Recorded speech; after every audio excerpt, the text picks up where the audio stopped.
Hello, Internet, and welcome back to the channel. It's Toby here, and today we've got one of the biggest debates, the eternal question: who is the best Formula One driver of all time? The GOAT. We're going to find out tonight. So, from Fangio to Verstappen, Schumacher to Senna, who is the greatest to ever climb into the cockpit? To help us answer the eternal question, I am joined, as you can see, by my partner in chaos, as always, Paul Robinson. Hi guys, good to see you all. And of course, welcome back to the channel, the wonderful, the beautiful Richie Chirnside from Melbourne, Australia. Hey guys, how you going? Good to join you again. This is going to be a good one tonight. Absolutely. Okay, let's do this.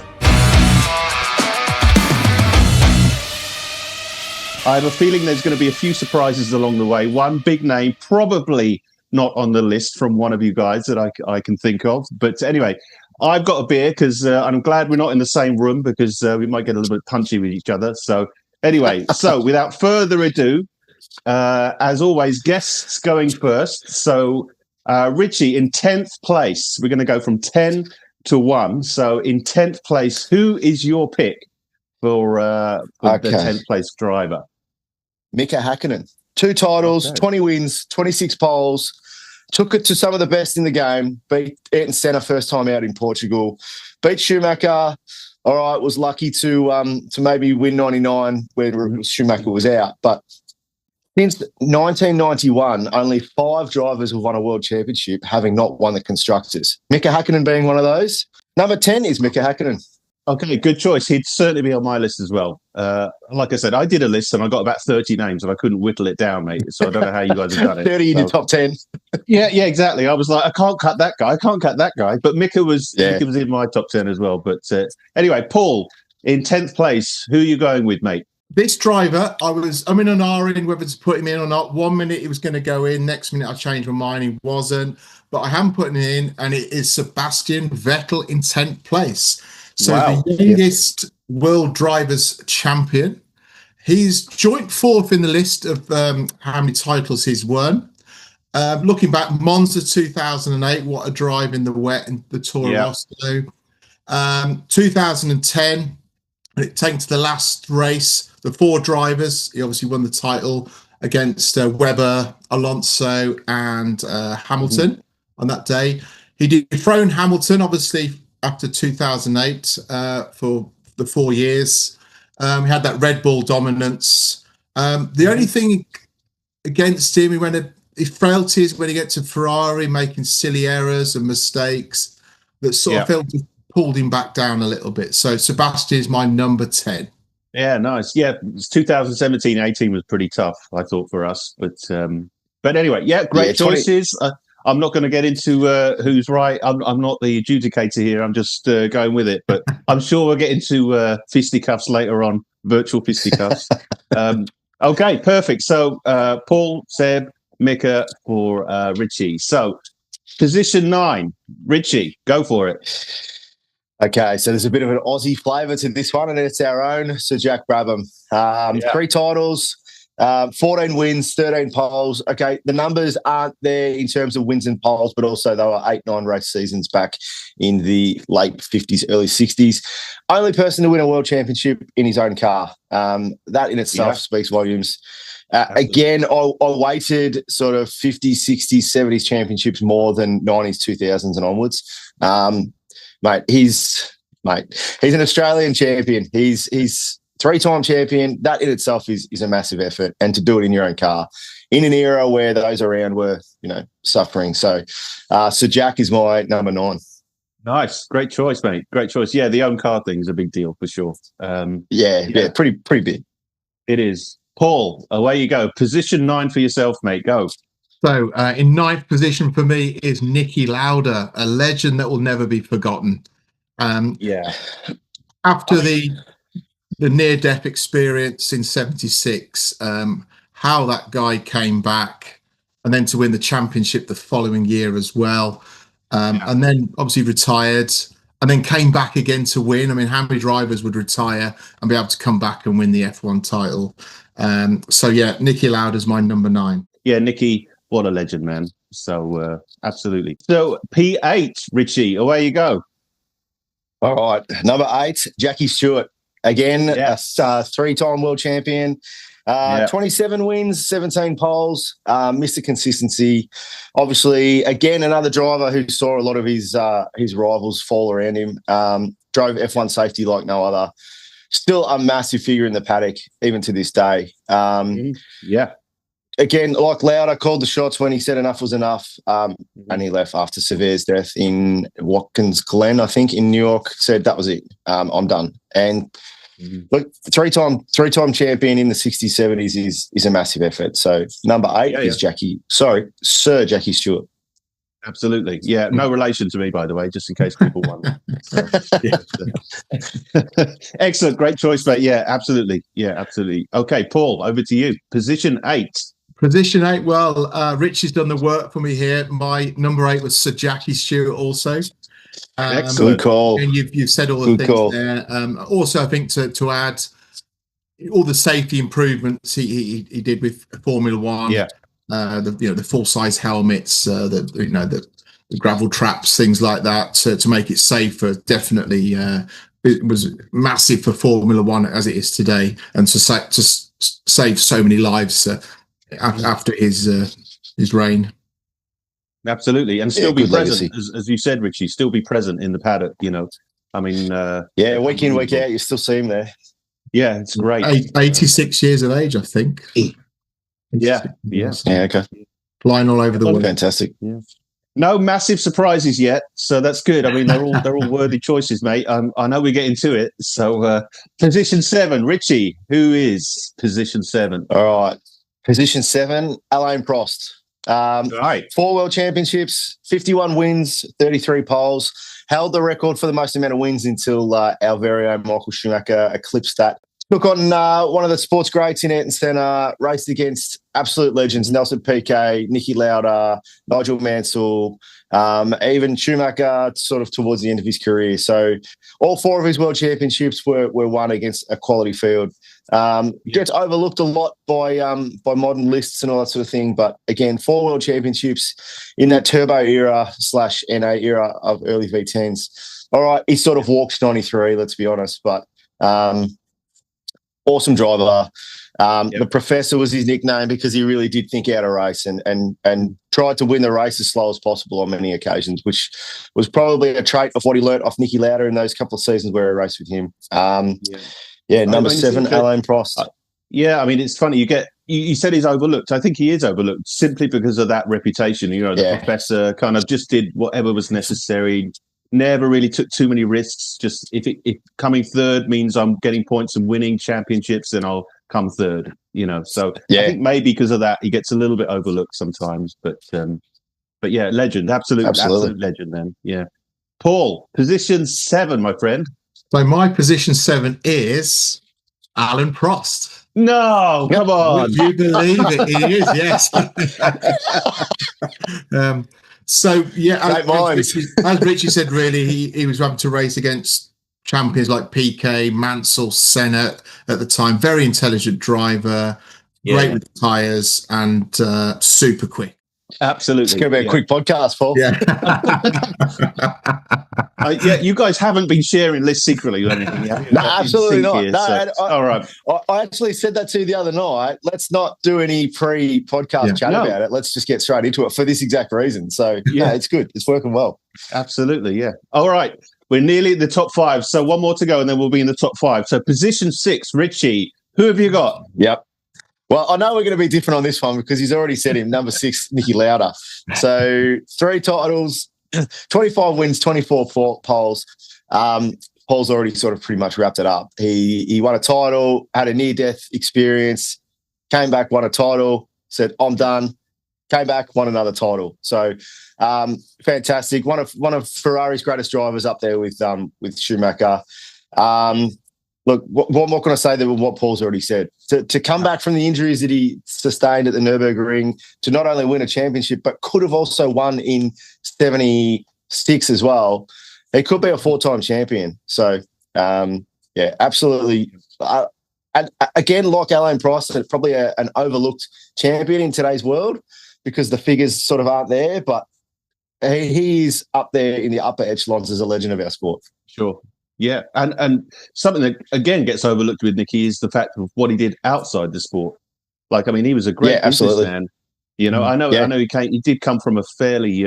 I think his fathers were, or his family was quite wealthy, but nonetheless, like he had to get private investors, I think, or a loan maybe to start racing, and he did airlines and a whole bunch of other businesses outside of Formula One. So, well, there's a little discrepancy there. So, you know, that's P6 for you. I mean, it was P9 for Paul. So already we get into a little bit of, you know, another couple of beers would be swinging here. So anyway, P6, Paul, over to you, buddy.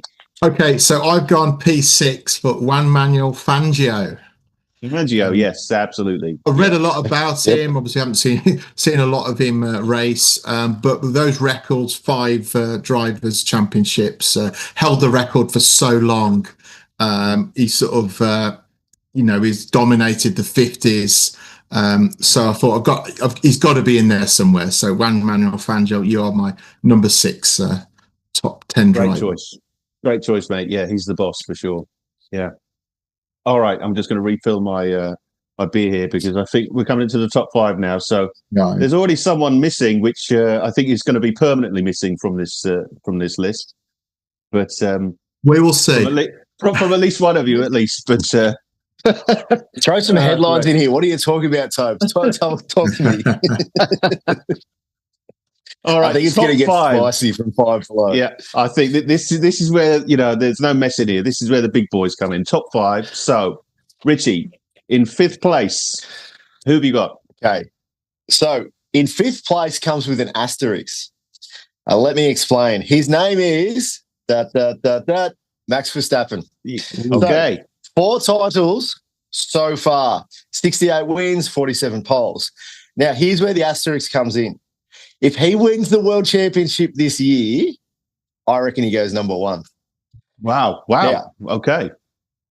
Let me explain. Again, as I was saying earlier, there's only, I think, 5 drivers who have won a World Championship in a car that hasn't won a Constructors' title.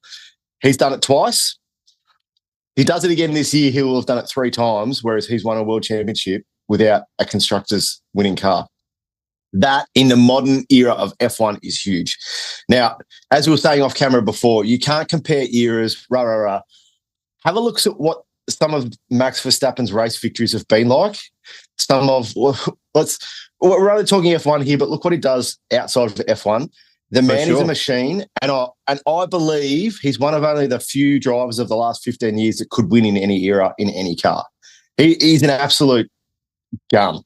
I'm only new to the Max Verstappen fan club, and it's only been the last couple of months, to be honest, where I've truly gone, what we're witnessing here, it's a little bit like LeBron James, Roger Federer. You're witnessing greatness in an era where greatness is probably talked about too often. Max Verstappen's doing things that we're going to talk about in 50 years' time. All right, we might not be, but people will be talking about it in 50 years' time. He is doing things that we really, regardless of your nationality, regardless of what team you follow, you've got to sit back and just applaud some of the things Max Verstappen's doing. So 100%. Halfway mark, joining some of the greats is Max Verstappen. And if he wins this year, I reckon he elevates himself to legendary status. I really do. Okay. All right, Paul, in 5th place, let's have some spice here. What have you got? In 5th place, I think, Toby, one of your favourite drivers here, Jim Clark. Yes, for sure. Yeah, good call. 2 world titles. Obviously, could have been a lot more if it wasn't for his fatal accident in Hockenheim in 68. I mean, he was in an era again with Stewart and Surtees and Brabham and Hill. He had a great relationship with Colin Chapman, them 2 fantastic together. What could he have achieved if he hadn't had the accident? But he was an absolute amazing talent. And so I've gone for Jim Clark in number 5 position. Yeah, excellent. Great choice, mate. I mean, Jim is one of my favourites for sure. You know, he would certainly be in my top 5, absolutely. But, you know, there's some similarities between your choices. I mean, Max and Jim, they're both winning outside of their classes, you know what I mean? They drive other things and they both win and dominate. I mean, same with Jim. So, absolutely, great choice, mate. All right, P4. Richie, what have you got? Coming in at number 4, Ayrton Senna. The great Brazilian we all know everything about him. 3 world titles, 41 wins, 65 poles. Without politics, could be a 4-time world champion. Obviously, Suzuka 89. One of the most ridiculous rulings in the sports history, but is what it is. Sure. What can you say about Ayrton Senna that hasn't already been said? An absolute idol and icon of Brazil. The reactions after his death sort of said it all. He really did mean so much to the Brazilians. Sure. Fantastic in the wet, blistering come qualifying. Like I say, there's not a lot more you can say about Ayrton Senna that hasn't been said. Could potentially be a little bit higher. Couple of little marks on the way races, probably similar to Max as well. I do think that Max is probably the modern day Ayrton Senna. I know, Toby, you and I have talked about this before where, Piastri is a modern day Prost and Max is a modern day Senna. Senna, if he was still around, would absolutely love the way Max goes about it. He's ruthless. He was cold. He was there for the win. Ayrton Senna, my brother's all-time favourite, so I was around him sort of my whole life, early life, sorry. And, he's absolute legend. Probably could be higher, but I've got him in at number 4. Great. Yeah, good choice. Yeah, I think a lot of people might be shocked he's not a little higher than that, to be honest, because he is so beloved, right, by everybody. And like you say, in Brazil, absolutely. Great choice, though. Legend, absolute legend of the sport. What can you say? So, Paul, over to you, my friend. P4. Who have you got? P4. I've gone for Sir Lewis Hamilton. Oh, I knew it. Yeah, we're going to lose Richie. Come back. Okay. Is that a time delay? I can't. If you want to go and get a beer out of the fridge, guys, please do. Well, I'll just tell you how awesome Lewis Hamilton is right now. Can I just put this on mute for the next couple of minutes? So 44 is in 4th place. So Lewis Hamilton, a major talent. I think also getting in the team is so important in Formula 1. We've seen that with Fernando Alonso, how his problems he's had over the years. Getting in the right team, really important. The way he looks after the tyres, pretty amazing. Consistent, very consistent driver. A great competitor. 7 or 8 titles. It's always debatable. We know that. We have talked about this before. The reason maybe he's not top 3, I'd say because of he's not really had that much competition sometimes when he's won the title from, sort of his team driver or the car's been in a league of its own. So we know he's won quite a lot of titles from not much competition in that respect. But I thought 7 world championships, I've had to put him in number 4. Fair enough. Yeah, I mean, you and I could get into that. I'm in the Richie camp when it comes to that, but everyone knows that anyway, so there's no surprises there. But anyway, I'm staying impartial until the end, and then I'm going to weigh in. You should be. You're like sort of neutral, a judge, and umpire, referee. I'm Switzerland. Yeah, I'm just staying here, being away from it. But all right, so you've gone for Lewis P4. Okay, so now this is serious time now. Top 3. The podium. We're into the podium here. I mean, this is the greatest F1 driver of all time. We're talking about, this is it, man. Okay, Richie, P3, who have you got? Okay, before, I can't let that number 4 selection slide without having some form of rebuttal. Go on, get it off your chest, mate. Go for it. Go for it. I'll sip my beer gently. Kidding. Folks had no competition, had a rule set that was not changed. You're kidding yourself. Anyway, Lewis Hamilton. Wow. All right, so making me choke on my drink. Jesus Christ. Don't even have him in my top 20. Anyway, number 3 and number 2 are close to home for me. For those of you who don't know, my old man's obsessed with motorsport.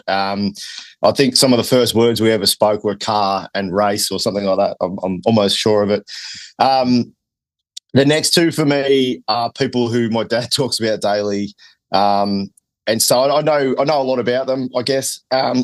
So at number 3, 5 world titles, 24 wins, 29 poles, 1 Manuel Fangio. Again, possibly could be higher. Possibly with the whole Hamilton vein where he sort of, Moss stepped aside for him. He had teammates that would sort of give him his car back in a time where you could swap cars, things like that. But in an era, the late 50s, when the sport was just sort of becoming on its own, going from Grand Prix to Formula One and all that sort of stuff, he was the man. 5 world titles, it's hard to overlook that in an era where you really had to muscle the car around. Again, the wins and poles aren't massive, but for 6, 7, 8 race seasons to have 24 wins, 29 poles, he dominated. Yes. So, Juan Manuel, number 3. Yeah, no, great choice. And of course, those titles in different manufacturers too. That's the thing. Yeah, right? I've got that down here. Four different manufacturers for 5 titles, which is massive. And look, he might have jumped from title car to title car like Lewis, but good on him. He deserved to be in that era. Oh, that's great. I kind of wish we were sat in the same room now, because we'd be like, breaking glasses on the chair. We could have done this. We could have done this 3 months ago when I was over there. But yeah, we should have done it. We'll do it again. We'll find something else we can do like this. All right. This is great. All right, I'll come back next year. Do it. All right, Paul. Top 3, 12, third place. It's serious stuff, mate. No messing here. So I think, Toby, I might redeem myself a little bit more with you here. Max Verstappen, I've gone for 3rd place. Okay. I mean, a lot what Richie said earlier. I mean, this year for me, I've seen what Max Verstappen can achieve and do, and the talent he's got. He's just been incredible, and he could end up being number 1. He's still got obviously lots of years and opportunities to win more titles and so on. If he does achieve the title this year, that's amazing in my eyes. The only thing slightly I feel against Max, the times, especially with someone like Norris, he's gone a little bit on over the line, I feel, with the blocking, the overtakes and things like that. I feel he's just bordering on the line. We know champions, they do that. They're hard to pass. They make it difficult. They put themselves on the line. But I think sometimes he's just crossed that line a little bit, and that's one thing I'd probably put down as a negative against him. But geez, the guy's amazing. Yeah, he is. And I think, like as you say, they all do it, right? All the champions, all the greats. I mean, look at what Senna did. Look at what Senna did. Look at what Michael did. Yeah. I mean, you could even say, look at what Sebastian did. There's a whole, and that's, we're talking modern era here, but we could go back again. I mean, there's so much stuff. You remember Mansell and Piquet? Like, there's so much stuff that's just off track. And of course, not forgetting, Peroni and Gilles Villeneuve. That's crazy stuff. Seeing them race like that, and the amount of penalties they would have got back then. They would have been black flagged, So I kind of don't buy it. I know what you're saying, Paul, but that's those guys. That's how they race, and that's what makes them them. That's what makes them great. But yeah, great choice, Max. Yeah, that's for me. Yeah, I mean, he's awesome, mate. He's awesome. Good choice, mate. Good choice. So interesting. I mean, Fangio, Max, P3. Not dissimilar in the way they went racing and dominating and. All right, P2, Richie. We're almost there. We're almost to the greatest of all time. So it's like Christmas. It's coming. So it is, P2, it is. What have we got?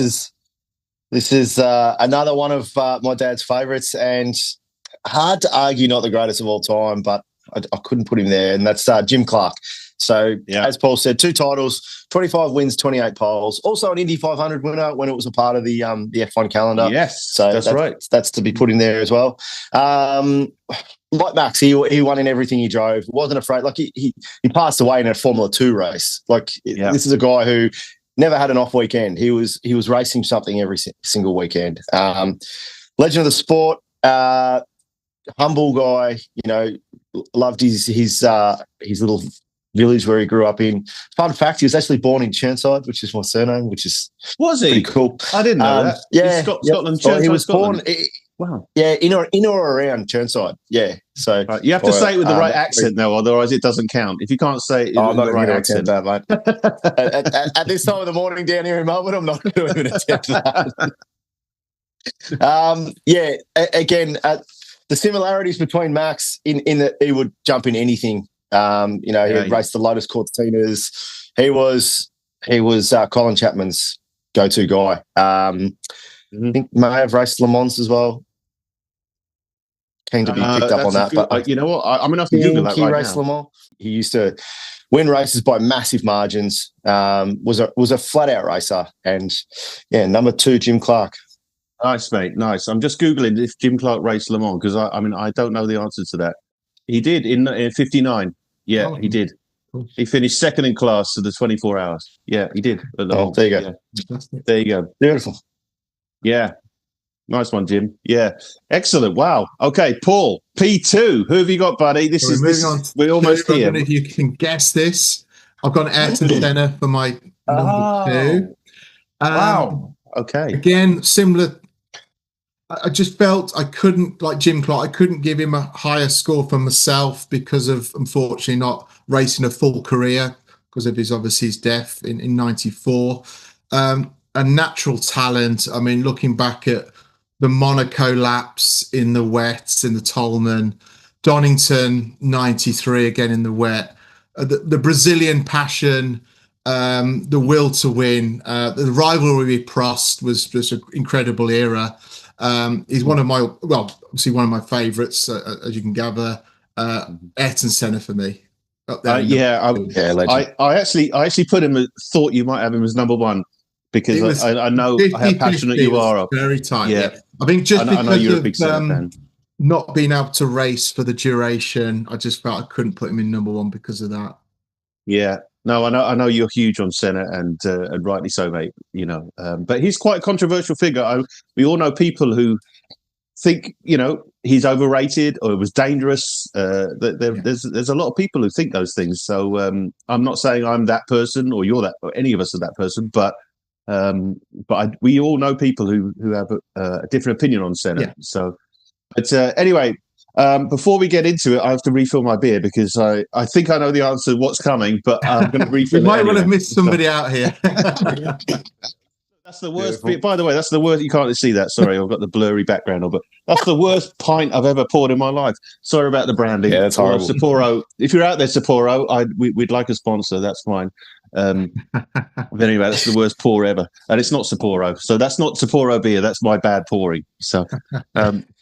all right, so this is it, the greatest of all time. Now we're going to know. I think anyone who's a Ferrari fan, especially, and anyone who knows the sport, there is a pretty significant name. Actually, 2 significant names being left off one person's list. But I'm pretty sure I know the answer to this. But anyway, Richie, who is the greatest Formula One driver of all time? All right. A modern-day hero, 7 titles. Only 2 people have done that. Who could it be? I'll give you a tip. It ain't the one we think it is. It is Michael Schumacher, the greatest Formula One driver of all time. In my opinion, 91 wins, 68 poles, never had a controversial moment in his entire career, went through it without a blemish. Jeez, he was that good. May have been saying that tongue in cheek. I think I was going to say, wait a minute. Absolute legend. Brought Ferrari back to the top of the sport through sheer willpower. Not just that, but fitness. Redefined the way a Formula One driver should race. Basically took the baton from Senna in 93, 94 and just ran with it. As I said, I've mentioned a couple of times about drivers that won in cars that didn't win at constructors. 94, obviously in the Benetton Ford, beat the Williams Renaults who were in that middle of that run where they just won everything. Did it in 95, left potentially a 3rd championship on the table in 96 to go to Ferrari. Endured some pretty tough times there before he brought us to that sweet spot of the 5 championships at the start of the 2000s. Dominated in some of those championships. Didn't have them all easy. 2000, 2003 weren't exactly easy championships, but obviously had 02, 04 where he just smashed it out of the park with the dream team behind him. What can be said about him? 2005, when they changed the rules, had a shocking year, but came back in 2006 and quite nearly got title number 8 against Fernando and Renault. We don't talk about 2010 to 12 because in my mind it never really happened. But there was potential there when he came back as well. If it hadn't have been for that neck injury from the motorbike accident, I think he probably would have got wins for Mercedes. out and out legend. To redefine the sport. Yep. Will go down in all time, probably in all Tifosi hearts, as our greatest ever.